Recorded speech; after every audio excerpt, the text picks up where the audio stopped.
So straight from somebody who used to hire and train new nurses, these are my 6 new hire tips for nurses. Number 1, arrive early. Be on time, or at least like 15 minutes early to all your shifts and to meetings. It shows that you're like responsible and eager. Ask questions. No question is stupid.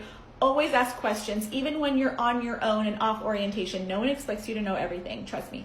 Bring your food. Have snacks and food available at all times so that you don't have to like waste time going to the break room constantly, going to the cafeteria constantly. And also coworkers love when you bring goodies. Just saying, peace offering, it's great PR.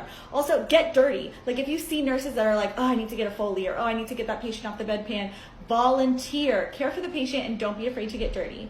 Again, like volunteer to put in a Foley, put in an IV, put in an NG tube. The only way to get skilled is to practice. And lastly, rush with caution. Learn that balance.